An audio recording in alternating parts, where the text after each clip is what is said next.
Olá, no programa de hoje, as eleições na Venezuela e a repercussão na cena internacional. As contestações da oposição e de observadores ao resultado divulgado pelo órgão eleitoral venezuelano, indicando a reeleição de Maduro. O posicionamento do Brasil e de outras nações sul-americanas. Os impactos regionais com o impasse e as perspectivas para um desfecho. Eu converso com o professor de Relações Internacionais da Universidade La Salle, em Canoas, Fabrício Pontin. Bem-vindo mais uma vez ao Mundo Político, Fabrício. Um prazer recebê-lo. Muito obrigado, Marco. Sempre um prazer estar com vocês. Fabrício, o resultado de reeleição de Maduro divulgado pelo órgão eleitoral venezuelano é questionado pela oposição e por setores expressivos da comunidade internacional. No centro da polêmica, as atas das urnas de votação que não foram oficialmente divulgadas. O quão consistentes lhe parecem as queixas e as dúvidas levantadas? Bom, me parece que do que os órgãos internacionais de observação, que está sendo feito em termos de também das simulações, né, e do que já foi obtido até agora oficialmente das urnas, dá para dizer que existem inconsistências bastante relevantes. Então, a gente tem ótimas razões para suspeitar do resultado que tem sido divulgado, da vitória do Maduro, né, como o resultado oficial, e que realmente houveram incoerências importantes dentro dessa disputa do processo eleitoral na Venezuela. Então, um desses órgãos, o Centro Carter, é uma renomada organização que participou como observadora, publicou um comunicado no qual afirma que as eleições não obedeceram os parâmetros e padrões internacionais para processos eleitorais.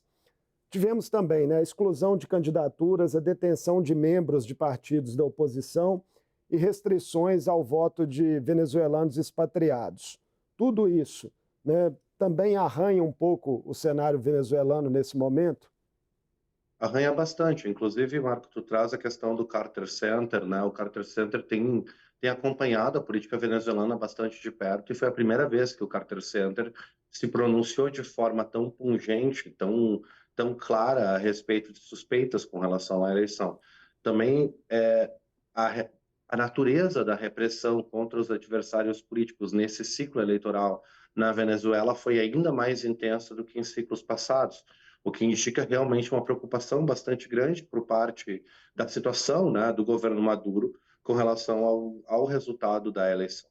Então a gente vê que tem muita coisa que inspira preocupação dentro do cenário, inclusive uma intensificação nos últimos dias da violência política dentro da Venezuela. A gente sabe que isso não é exatamente uma novidade, violência política na Venezuela ela é parte da rotina da política venezuelana até algum tempo, mas não nesses termos que a gente tem visto nos últimos dias, que realmente intensificaram muito o caráter da violência política, com prisões, perseguições pontuais de adversários. Acho que é importante, Fabrício, a gente tentar fazer um olhar um pouco retrospectivo. A Venezuela vive uma profunda crise econômica, que levou o PIB a encolher mais de 60% somente na última década, milhões de venezuelanos a emigrarem. Como entender a resiliência da força de Maduro, mesmo com esse contexto? Eu acredito, Marco, que a gente tem que olhar, em primeiro lugar, para a forma como o governo Maduro, depois do Chávez, conseguiu continuar uma tendência já da época do Chávez, que era o apoio incondicional das Forças Armadas. Então, o alinhamento do governo com as Forças Armadas venezuelanas, a cooptação total das Forças Armadas venezuelanas, que não querem, né, não desejam uma alternância de poder, me parece ser um elemento importante dentro da persistência do regime do Maduro. A outra questão que é importante é que o regime Maduro ainda detém algum tipo de suporte popular. Então, por mais que ele tenha características autoritárias, ele continua com algum caráter de apoio popular que aparentemente se perdeu de forma relevante nesse ciclo. Até eu acredito de forma mais relevante do que o próprio governo esperava. Mas esse apoio popular que parece estar diminuindo também era um elemento importante na manutenção do regime. Né? A outra questão importante é, além do apoio militar, há um apoio de financiadores internos ao regime do Maduro, que estão ganhando dinheiro, se mantêm como elites venezuelanas dentro desse contexto. Então, grupos políticos estratégicos continuam mantendo o Maduro no poder, o Maduro continua atingindo o interesse desses grupos, né? Há essa agregação de forças dentro do contexto venezuelano que é bem importante.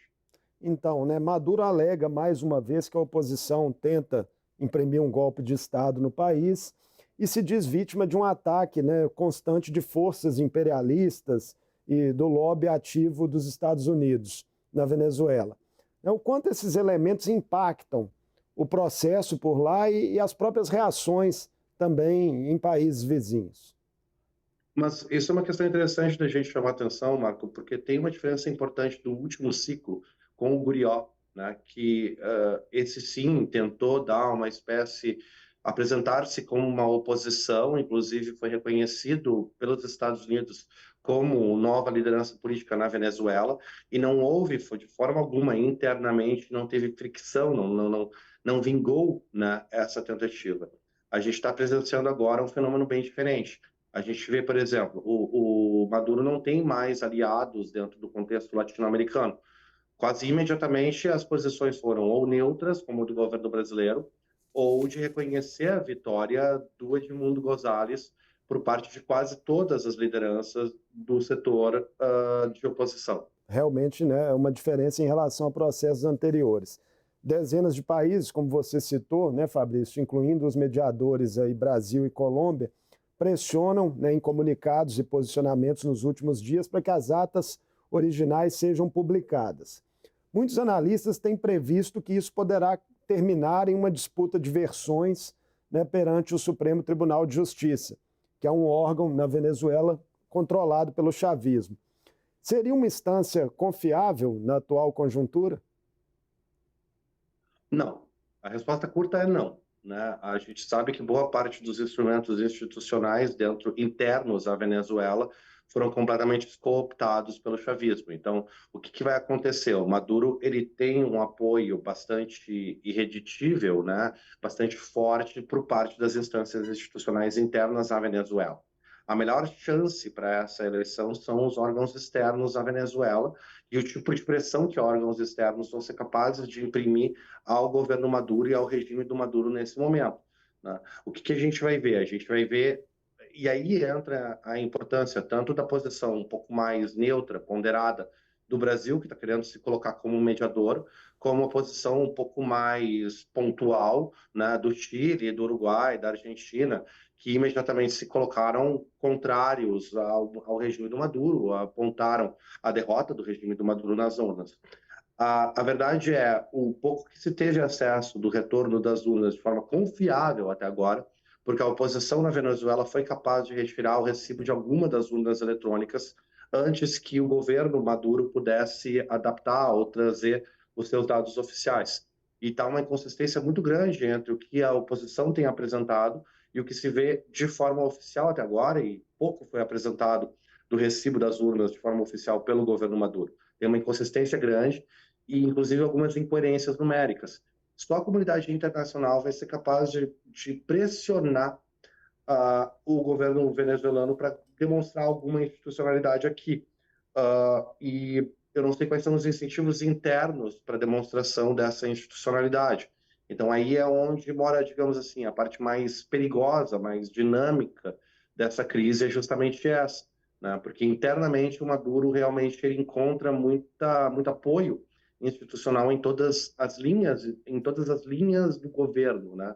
No executivo, no judiciário, ele tem na parte militar, ele tem muito respaldo para a ação dele. Então, só a parte externa poderia pressionar aqui. O risco de uma radicalização social no país, né, com os próximos capítulos dessa disputa, é muito latente na sua visão? Eu acredito que sim, e nós também temos um outro risco, que é um risco que o Brasil, particularmente, está muito interessado em mitigar, em retirar, porque o risco social da Venezuela já é enorme no momento. Marco, tu mesmo disse, né, trouxe a questão da crise migratória venezuelana, é a crise migratória mais intensa que a gente tem atualmente no mundo. A crise ucraniana, por um pequeno momento, foi maior que a venezuelana, mas a venezuelana já novamente é a crise migratória mais intensa do planeta. Então a gente tem uma crise migratória que é um reflexo de uma crise política muito grande, de perseguição política no contexto venezuelano, das pessoas fugindo da crise econômica também.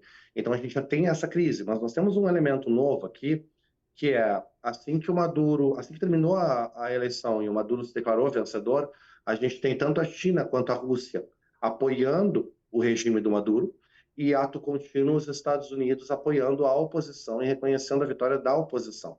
E o Brasil ficou no meio desse jogo geopolítico, né? E é claro que esse jogo geopolítico tem um elemento que é que a Venezuela tem uma das reservas de petróleo mais ricas do mundo, né? Então, há um interesse geopolítico no alinhamento ideológico do governo venezuelano por parte das três grandes potências aí, né? Se a gente quiser colocar a Rússia junto com a China e os Estados Unidos, e o Brasil se colocou no meio desse jogo institucional. Então, é um equilíbrio muito difícil aí e que pode evoluir para uma crise proxy, que a gente chama, né, onde o teatro venezuelano vai ser mais uma instância do teatro do conflito entre Estados Unidos, Rússia e China, que a gente vê agora em vários outros locais do globo, né, para a gente poder ter mais uma localização de um teatro de conflito entre esses três atores no contexto venezuelano.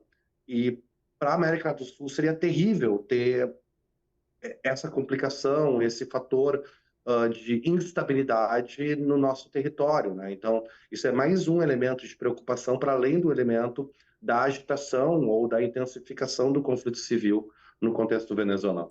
Então, né, sobre esses posicionamentos emitidos pelo Brasil até aqui, né, você acredita que eles estão dentro, né, de parâmetros esperados nas tradições, né, de nossas relações internacionais, ou avançaram limites, por exemplo, em relação aos princípios de autodeterminação dos povos, de não intervenção?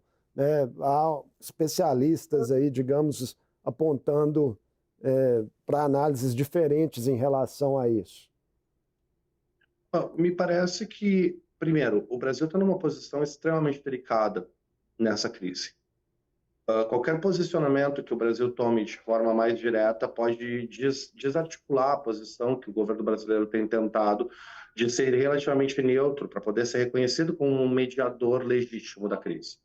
A outra questão é em que medida a gente vai reconhecer os Estados Unidos, ou melhor, perdão, a Venezuela vai reconhecer o Brasil como um mediador legítimo também, né? Então, qual é a diferença que o Brasil pode fazer nesse contexto? Também me parece muito claro que o Brasil está tentando alinhar a própria posição junto aos Estados Unidos, pelo menos a informação que nós temos é que há uma tentativa de conversa do Brasil com os Estados Unidos com relação a essa crise e que o posicionamento do Brasil ele é reconhecido pelos Estados Unidos. Hoje mesmo, no contexto da França, né, o Macron deu uma declaração dizendo que reconhece o posicionamento do Brasil com relação à necessidade de maior transparência. Então, o que o Brasil está pedindo? O Brasil não está se posicionando nem pelo González, nem pelo Maduro. O Brasil está dizendo, olha, não está transparente. Então, a bola está com o Maduro, está com o governo, com a situação, para a situação mostrar os documentos que existem e mostrar que houve lisura no processo. Se conseguir mostrar que houve lisura no processo, a posição brasileira é reconhecer a autodeterminação venezuelana. Não consegue é dizer, olha, tem um problema aqui com relação a como a autodeterminação está sendo refletida, né? Então, seria nesse sentido. Me parece que a posição do governo atualmente é bastante consistente com o histórico da diplomacia no governo Lula. O que há de novo é que a crise ficou tão pronunciada por parte do Maduro que o Maduro acabou perdendo uma espécie de aliado histórico que ele tinha na diplomacia brasileira. Mas isso é porque, provavelmente não, porque ficou muito mais claro nesse momento que está difícil de esconder os problemas no processo eleitoral, no processo político venezuelano. Então, isso obrigou um posicionamento do Brasil um pouco mais pungente, que eu acho que está alinhado com o nosso posicionamento histórico. Internamente, né, muita gente considera talvez a fala de Lula cautelosa demais.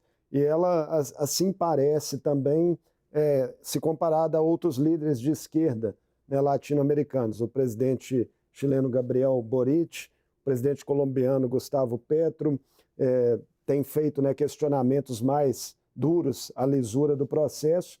E o próprio ex-presidente uruguaio Pepe Mujica, né, uma referência, define Maduro como ditador. O que explica essas divergências na sua visão, se são interesses específicos brasileiros, né, que tornam o nosso posicionamento mais complicado?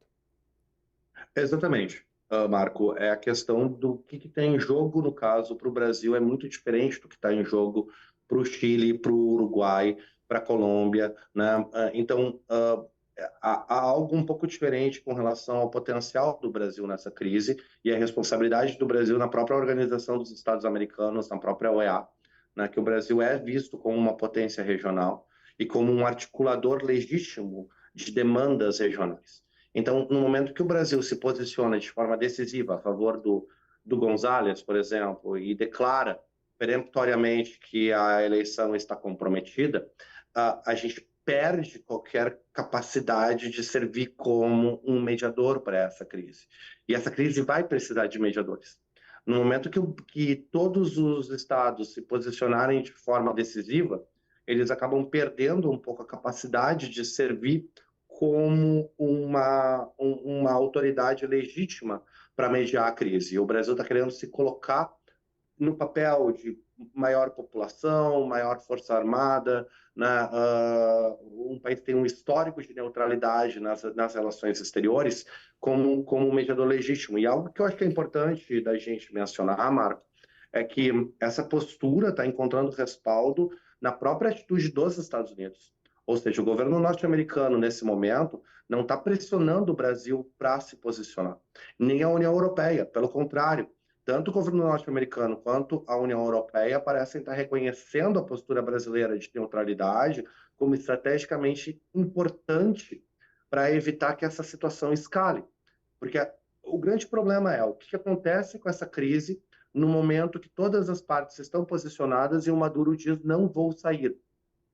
Né? O que aconteceria, na sua visão, caso isso se confirme? Né? Caso ele resista a sair, mesmo sem apresentar provas de sua vitória? Pessoalmente, né, na minha interpretação, é o que inspira mais preocupação do ponto de vista geopolítico para a América, não só para a América Latina, mas para a América mesmo, é você colocar no centro da América, né, a Venezuela está firmemente no centro da América, entre a América Latina e a América Central, está uma posição geograficamente interessante, no centro das Américas, um teatro para um conflito geopolítico entre Estados Unidos, China e Rússia, que só se intensifica e que, nesse caso, vai forçar os outros países da América Latina a tomarem uma posição com relação a esse teatro. E a Venezuela não é um país pouco armado, é um país bem armado, é um país com um exército bem treinado, né? Então, isso dá, sim, motivos para uma preocupação caso essa situação não pare de se intensificar. Existe um cenário possível onde se faz uma política de contenção e se espera o próximo ciclo, né? Um próximo ciclo, mais uma eleição, abre aspas, meio que pro forma na Venezuela daqui a 4 anos, mas que nesses próximos 4 anos o governo a situação venezuelana com Maduro continua a entrar em degeneração e se torna cada vez mais insustentável. Esse, nesse momento, é o melhor cenário possível do ponto de vista de evitar um conflito. Mas eu não tenho certeza que ele é possível, civilmente, na Venezuela agora. Aqui no Brasil, Fabrício, né, chamou muita atenção também o posicionamento do PT, né, reconhecendo a reeleição de forma expressa, posicionamento que recebeu críticas abertas, inclusive de alguns parlamentares do próprio partido. Cientistas políticos também, né, dizem que há por parte do PT e de setores da esquerda brasileira uma dificuldade histórica de se posicionar em relação a regimes autoritários desse campo. Como é que você vê né, esse tipo de colocação e qual cálculo aí pode estar guiando a direção partidária nesse momento? A postura do Partido dos Trabalhadores, eu acredito, pegou muita gente no Itamaraty mesmo de surpresa, né? Ela acaba atrapalhando um pouco a consistência da comunicação do governo com relação à política externa. Agora, por que o partido se posiciona dessa forma? Essa é uma pergunta boa. Tu apresentas uma questão importante que é às vezes, a dificuldade histórica da esquerda brasileira em reconhecer elementos mais retrógrados ou autoritários dentro da esquerda latino-americana, né? Que talvez seja uma questão que vai voltar para a história da política nos anos 70, da política de resistência aos regimes autoritários militares, né? E que ainda se retém uma memória dessa resistência e dos termos dessa resistência, e também da própria questão de ver a democracia como um valor político intrínseco, que não é tão, às vezes, tão consensual dentro de alguns setores da esquerda brasileira. Mas, claro, uh, isso aqui eu estou fazendo uma visão de conjuntura que é um pouco difícil de afirmar de forma categórica. Você mesmo apronta, né? O próprio parlamentares do Partido dos Trabalhadores expressaram estranheza com a declaração. Me parece que também pode ser uma forma de aliados históricos do Maduro dentro do Partido dos Trabalhadores tentarem pressionar, né, o governo a tomar uma postura mais alinhada. Qual é o ganho político dessa postura alinhada? Isso eu não saberia te dizer. É o que muita gente tem questionado, né? Inclusive porque poderia reforçar, né, uma impressão de que o partido não tem clareza em relação à defesa da democracia.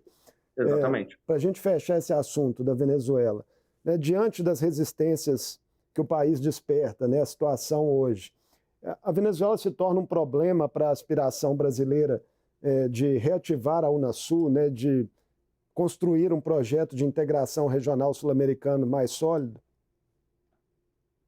Sim e não.